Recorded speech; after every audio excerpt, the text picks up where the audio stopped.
Last installment, we built an Inquisitor. Today, we give him an Acolyte. Welcome to Bitz, Wrangler.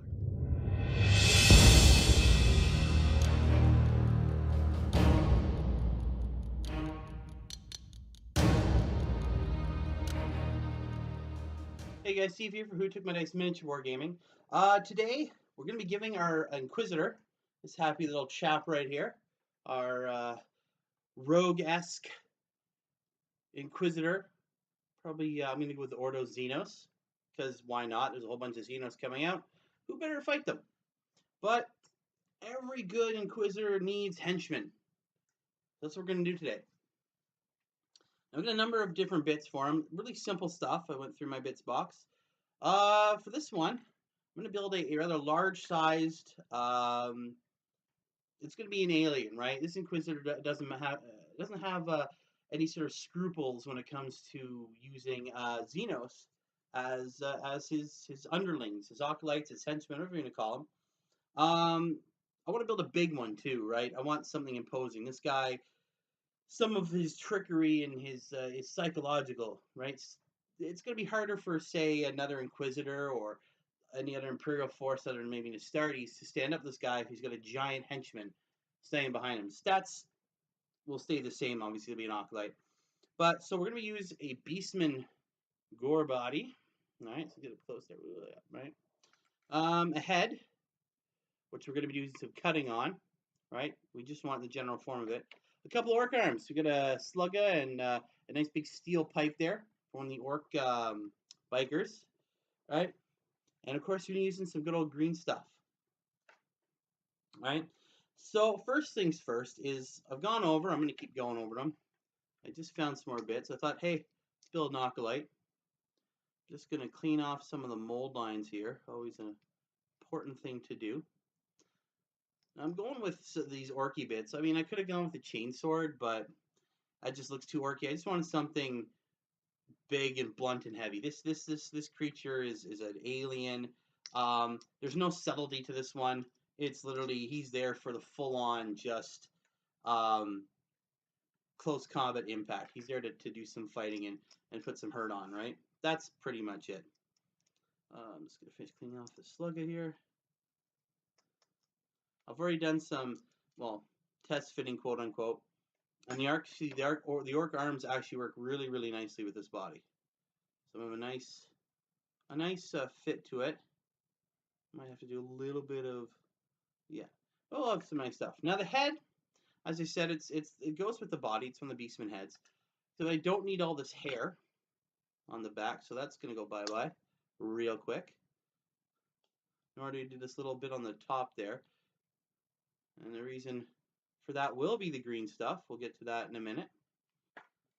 Now the only other thing is you gotta be careful, because these guys used to be in bigger bases, so yeah. The other thing I have to do is chop off some of this little connector parts there, right? It used to go in the slaughter bases. Ew, that went fine. All right, so that's gonna fit in nicely there now. Perfect. So grab the old glue ski. Oopsies. And we'll give it a little dab here. Come on, glue, let's go. I meant to have a video, something like this, for the Inquisitor. Unfortunately, I had a ton of issues pop up. Just videos weren't downloading properly. They weren't, they were just, it was a giant mess from start to finish. There he is. You have him in his base now. All right. Let that dry up. Again, part of the fun of this is coming up, and why I love doing these Bitz Wrangler, well, I can talk today, Bitz Wrangler. Why I'm doing these Bitz Wrangler things is because it's awesome to see what you can do with your own imagination and with those spare bits you have lying around that, even me, for the longest time, I sat there going, what am I going to do with like an extra orc arm? Well, he's holding a giant piece of pipe with giant nails rammed into it.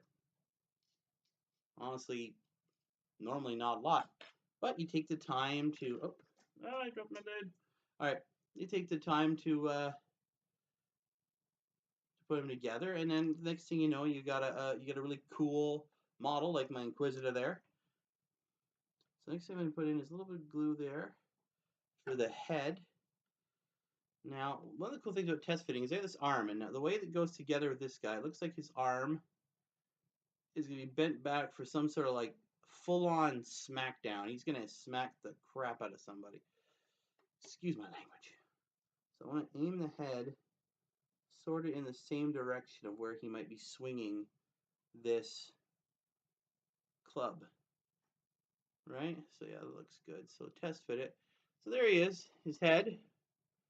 Right? Get the glue, the other arm on in a minute. I just want the plastic glue to kind of set. Get a little bit there. Ah, no, I dropped the arm. Pardon me for a moment. Ah, where'd it go? There's.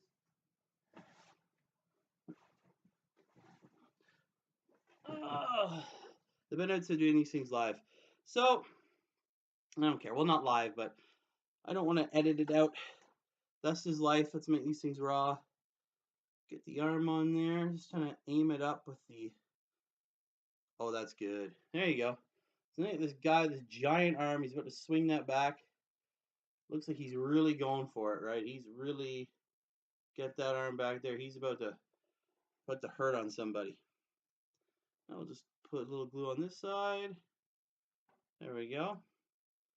And maybe bring that arm down a bit. And there we go. Really easy. We now have some sort of mutant or heck, even an alien, Xenos, whatever you want to call it. It could be either or, right? He could be an Ordo Hereticus Inquisitor who's dabbled too long on the darker side of his calling, and now is using the mutants to help him fight other mutants, right? Now you might be wondering, but Steve, where does the green stuff come in? Excellent question. One of the cool things about this is, and to add some mystery to the model, I'm actually going to take some green stuff here. Oh, always have some water. Get some water off the side here. Gonna use it on my hobby knife here. Always use a little bit of water. It helps keep your green stuff sort of malleable. Ah, come on. All right. Always get a little bit on your hands too. It always helps as you squish it together. I'm gonna squeeze this stuff together. Hopefully it's not too dry. It's been a long time since I used some green stuff, but it's a two-part epoxy. You sort of squish together. Come on, get working. All right. And the green stuff, I'm gonna make sort of like a cowl out of something just to hang over his head. Again, it's a really easy conversion, really easy way to make it. It'll add some mystery. It'll be this Inquisitor with wild hair and a giant sword. Obviously, someone who's maybe been at this a little bit too long. Yes, I'm gonna need some more blue. This is not working the way I thought it would. That's okay though. But yeah, so and then he'll have this giant alien, whatever mutant beside him, covered up. You know, you only sort of see the glowing eyes, but beneath the cowl, and then it pummels you to death with a giant pipe. Let's get that a little bit more wet there. That's starting to work a bit. Sometimes you got to work the green stuff for a while to get it to go actually green.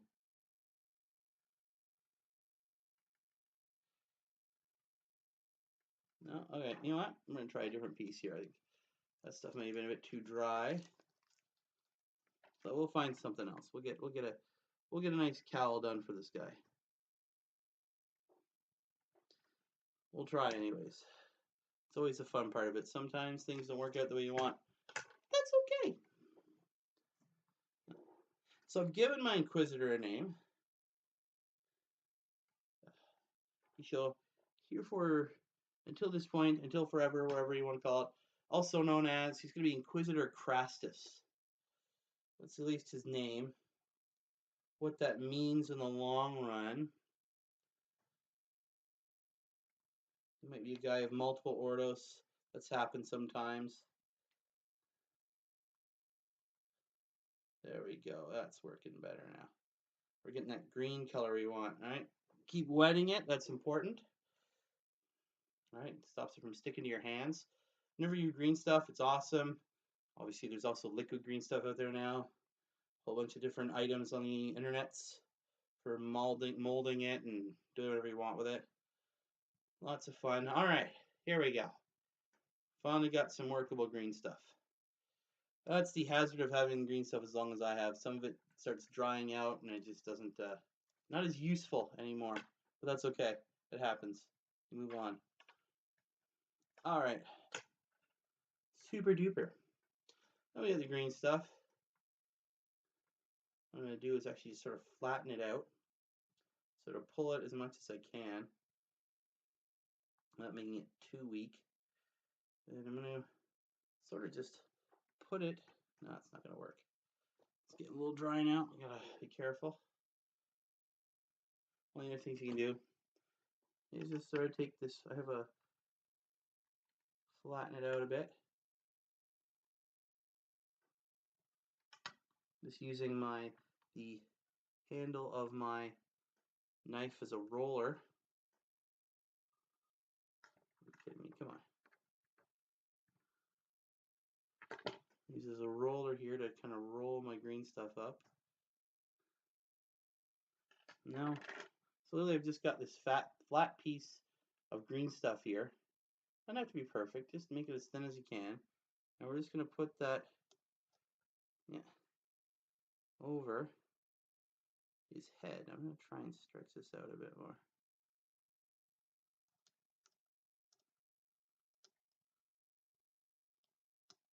You know what? I realize that's a bit too wide. Beautiful stuff. Beautiful thing about green stuff. It's sticking, so I got to make it a bit wetter. I'm going to take this piece and sort of cut it in half. Take the half that's remaining here and put this over his head, so it looks like it's a bit of cloth that's covering him up, giving him a little bit of mystery, a little bit of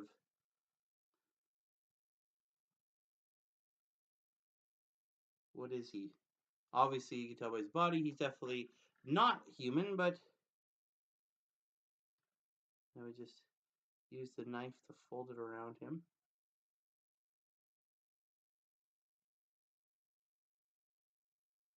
Yeah, just like that. So we're folding it around his head a bit. I want the eyes to stay somewhat visible.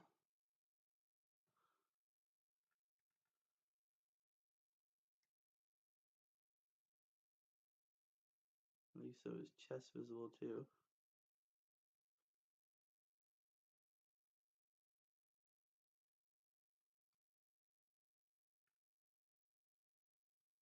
There we go. Just like that. You know, a little green stuff hood type thing.